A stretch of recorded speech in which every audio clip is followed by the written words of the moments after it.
WrestleMania. The Rock is going to WrestleMania as WWE Champion, but he's not going with this. You guys know my story. You know I've been around a long time, this business, a long time, was born in this business. I have deep respect for the WWE Championship. When this title was unveiled 8 years ago by a certain WWE superstar, one of the greatest of all time. When this was unveiled 8 years ago, it worked. It worked. And there were some people who thought this title was cool. Well, there was also some people who believe in Bigfoot. But the bottom line is this. To me, the WWE title, the championship title, should never look like a toy, and it should never, ever spin. Come here. Here, buddy. You take this to the back and you make sure that goes in the Hall of Fame. All right, thank you. To me, to The Rock, the WWE title, when you see the WWE title, the championship title, whether you're a WWE superstar, whether you're part of the WWE universe, or whether you're watching the WWE for the first time you see the title, it should inspire you. It should inspire you. And it should be worthy to be worn around the waist of the great men in the past, the WWE champions in the past, who paved the way for a man like The Rock and everyone back there in that locker room. Bruno Sammartino, Hulk Hogan, Bret the Hitman Hart, and The Rock's good buddy, Stone Cold Steve Austin. With that in mind, ladies and gentlemen of Lafayette and everyone around the world, I give to you your new WWE Championship. If you smell what The Rock is cooking. WBCB presents Pro Wrestling Weekly. Tell me he didn't just say that. Call in with a question or comment at 215-949-3232 or 888-922-2149. The Tower of Power, too sweet to be sour, funky like a monkey, ooh yeah. And now, here's your host of Pro Wrestling Weekly, Fearon Derry. It doesn't matter what your name is. Really? Yeah!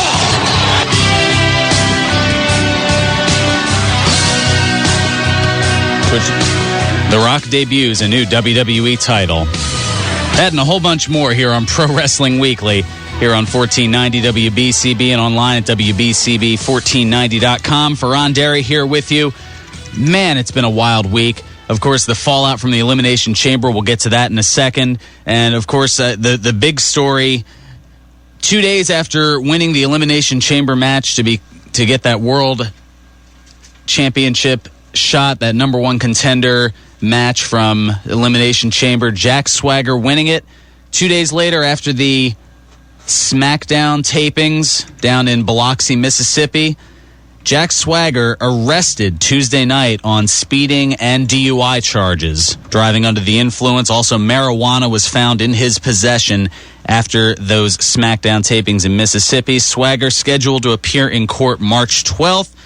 And along with that speeding charge, it's very, very poor timing, to say the least. A WWE spokesman, all we've heard from WWE on the subject matter, they told TMZ.com when the story broke, quote, Mr. Swagger is responsible for his own personal actions.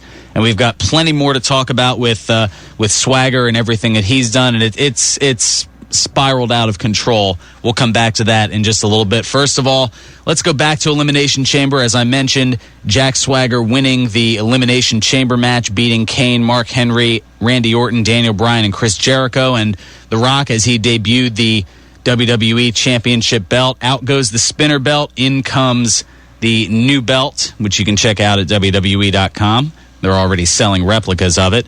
The Rock beating CM Punk to retain the WWE Championship. And as far as the rest of my predictions certain to go wrong, what can I say? They were absolutely perfect. Yes, for only the second time in the show's history, I went undefeated in my picks, certain to go wrong. Who would have thought? Yes, Brodus Clay and Tensai beating Rhodes Scholars in a little over 4 minutes. That was on the pre-show. Alberto Del Rio retaining the World Heavyweight Championship, beating the Big Show. Antonio Cesaro holding on to the U.S. title and winning by disqualification in an odd turn of events where The Miz inadvertently hit Cesaro low. Yeah, the low blow.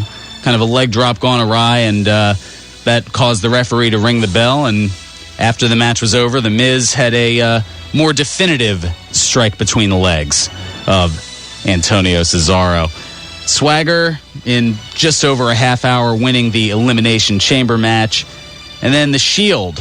They beat John Cena, Sheamus, and Ryback. I thought that Cena would have been made to look a little bit stronger. That was probably the only question, but I mean, it's Cena. He can come back and look strong the next night on Raw, which he ended up doing.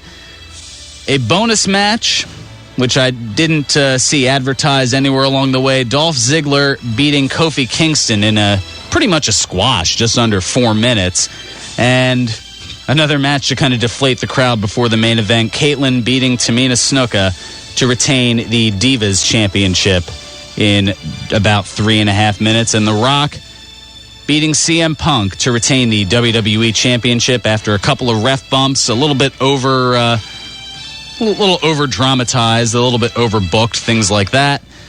But The Rock retaining and redesigning the WWE Championship, as you heard in the opening clip, after 8 years of the spinner belt that we've all grown to know and loathe for the most part. I don't know, is there anybody out there who actually liked the spinner belt? I don't know. Matt Sarchik's probably looking at what's this? He's like, what's the spinner belt? I have no idea. All right, I'll have to show you pictures during the... Oh, you did like it. Okay. Oh, it was great. You're about the only one at this point. That's why you're a casual fan. All right, that's enough of the perfection music, enough gloating on my part. It's rare that happens, so I figure, I got to celebrate it a little bit. Now that we're getting out of the fun, let's get into something that's a little more than serious. As you heard last week, we kind of went political thanks to this whole Jack Swagger storyline, and a little bit of that continued to say the least. As I mentioned, Jack Swagger being arrested Tuesday, WWE minimal comment on it, but I mean, there's a possibility with this. There's so many different directions WWE can go with this. I mean, it could be as simple as some sort of a punishment, maybe being demoted or taken out of this title match that's set to happen in 6 weeks at WrestleMania. It could be a possible suspension, a possible fine. I mean, it could even be termination. I mean, if you look at WWE's wellness policy, you can look at their corporate website. It does give WWE the right to essentially fire Jack Swagger or terminate his contract based on the arrest for marijuana possession. I mean, not that I want to get too much into legal jargon, but Section 14 of the policy reads, and I quote, little Michael Coleism there, any WWE talent who is arrested, convicted, or who admits to a violation of law relating to use, possession, purchase, sale, or distribution of drugs will be in material breach of his or her contract with WWE and subject to immediate dismissal. Now, the fact that they haven't fired him yet doesn't mean that they won't, but it means it's considerably less likely as we're now 5 days after the fact. Goes on to say, in addition to the penalties that may be imposed pursuant to his or her contract with WWE, a violation of this Section 14 may also be treated as a positive test for drugs prohibited by this policy and therefore subject to the penalties set forth in Section 15 of this policy, which I'm not going to go over the whole thing at length because that could probably take the rest of the hour, but it notes the suspensions for violations of drug policies, which, you've seen people fail wellness policy tests. First strike essentially is a 30-day suspension, second strike 60-day, third strike termination. We've seen Randy Orton, for example, Rey Mysterio. They've had their second strike for failing a wellness drug test, so they had 60-day suspensions, each of them. And then the other thing Section 15 notes is a $2,500 fine for a positive marijuana test. Obviously, being arrested and found with marijuana in his possession, I don't think that he was necessarily hanging on to it for somebody. Obviously, there was some other intent there. So there are a number of different directions that WWE can go in, and as wrestling fans, they wait for the proverbial other shoe to drop. WWE took a step forward with the Jack Swagger and Zeb Coulter acts. They added videos to the We the People YouTube page that feature both men, and you can check those out at youtube.com/We the People Zeb. That's We the People ZEB. And you've seen here the political aspects on the. I mean, they've even extended to this show with the infamous phone call from last week, which I know you never know where things are going to go on this show. I'm still kind of chuckling about it, but it's also reached the mainstream. This past Thursday on Glenn Beck's radio and TV program, of course, political commentator Glenn Beck, he has a show, The Blaze TV. He noted that WWE and the characters are, quote, demonizing the Tea Party Republicans. And Beck continued in this 17-minute clip to reference WWE as, quote, stupid wrestling people while criticizing the storyline. And WWE, they responded by having Zeb Coulter and Jack Swagger essentially cut a promo on Glenn Beck. And they had an interesting invitation, if you want to hit track 2 there, Matt. I'm Zeb Coulter. I'm Jack Swagger. And hey, Glenn Beck, you recently referred to WWE as stupid wrestling people. Seriously, Glenn? You know, by implication, you are referring to the 14 million stupid wrestling fans who are watching our shows every week in America and our global audience in over 145 countries. 20% of our audience is Hispanic, 22% is African American, 35% is female, and we equally reach all major age groups, including 25% over the age of 50. You know, Mr. Beck, being in the television business, you should know the popularity of Monday Night Raw. Monday Night Raw has been on the air for over 20 years and is the #1 show on USA Network. We have about 60 characters on our show, a lot more than, say, NCIS or Glee, but we're not that much different. Some of our characters are really likable, and some are detestable. Good guys and bad guys. We don't use guns, and we don't depict murder or rape, typically seen on primetime dramas. Our programming is PG. We look forward to continuing to tell provocative, funny, dramatic, and sometimes controversial stories with characters of all backgrounds and beliefs. You know, Glenn, many of your followers are WWE fans, and they understand the difference between reality and entertainment. Are you so out of touch with your own audience, Glenn? Or are you just a stupid political commentator? Mr. Beck, we cordially invite you to Monday Night Raw in Dallas at the American Airlines Center this Monday, where you can deliver a 5-minute unedited rebuttal to our global TV audience and a sold-out crowd of 12,000 stupid wrestling fans. We the people. Or some people have been saying more like weed the people, as Swagger, of course, getting arrested. But an interesting invitation. Glenn Beck, the political commentator, invited to show up this Monday to Raw after criticizing basically the WWE universe and all wrestling fans, considering them stupid. Beck did issue a response last night to that invitation. He said, quote, "Unfortunately, I am currently booked doing anything else." Yeah, more smarminess, harsh but uninspiring, or unsurprising. A little bit of both. Typical. Yeah. But again, we're not going political here. We're reporting news. That's what we do here. And there's certainly plenty of it to go around. So if you're WWE, what do you do? What do you do with this Jack Swagger thing? Do you sweep it under the rug for the next 6 weeks, just go through the plan as it is with WrestleMania, and then let there be some sort of backlash? I mean, do you take him out of the World Championship match? Do you fine him? Do you suspend him? Do you get rid of him? A litany of possibilities. I've just mentioned a few of them. You know, what would you do? I want to know what you think out there. 215-949-3232, toll free at 888-922-2149. Let's go ahead and get Nick, who's been hanging on here. We'll bring up Nick, and then we'll take care of a little bit of business here, and then come back to more of this insanity here. Go ahead and bring up Nick. Nick, you're on Pro Wrestling Weekly. Yeah, well, thank you. I think, first of all, they should find him. Because if we can't get away with the why is he allowed to get away with it? And second of all, I want to bring up a thing with the TNN thing. What do you think on the Bobby Ray and Aces and Ace? Do you think that they're gonna have another Ace in our hat or what? Well, it would make sense, considering that the name is Aces and Eights, that it wouldn't surprise me if they dealt another proverbial ace from the deck. Although so far a lot of their cards have been definitely off suit, to say the least. Going back to, I could easily see fining Swagger. I mean, obviously, he's not the first person to be fined for possessing marijuana. I think they could almost name it the Rob Van Dam Fund, considering how many times he had to contribute to it when he was working for WWE. And a lot of people have compared Swagger's actions.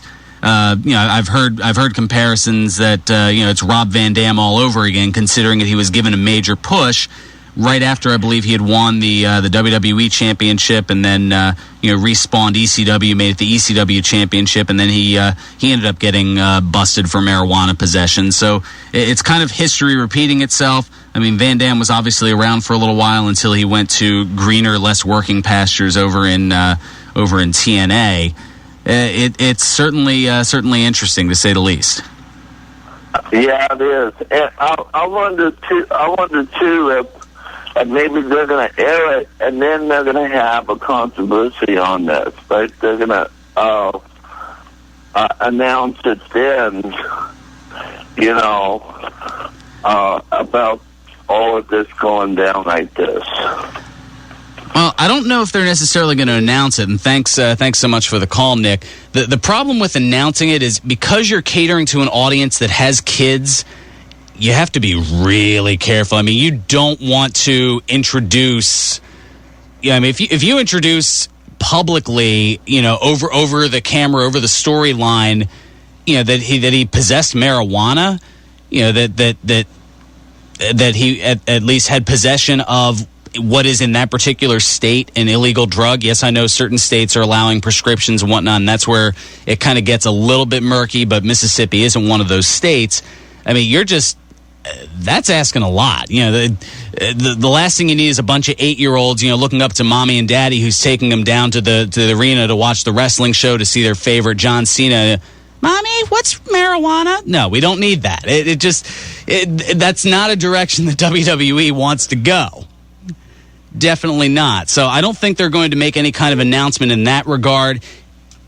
There are a couple of other possibilities. If they wanted to take Swagger out of the match, they could have him come out to wrestle a match this Monday on Raw and have Mark Henry, who's already been physically dominant with a lot of people, just have him beat the living daylights out of Swagger, injure him to the point where he'll be out for the next 2 to 3 months, and that would write him out of the storyline. Then you'd have a few weeks to determine a new number one contender. It could be Henry, it could be somebody else. They could have maybe some sort of like a number one contender scramble or something like that for the 5 remaining people who were in the Elimination Chamber, for example. I mean, that's a possibility.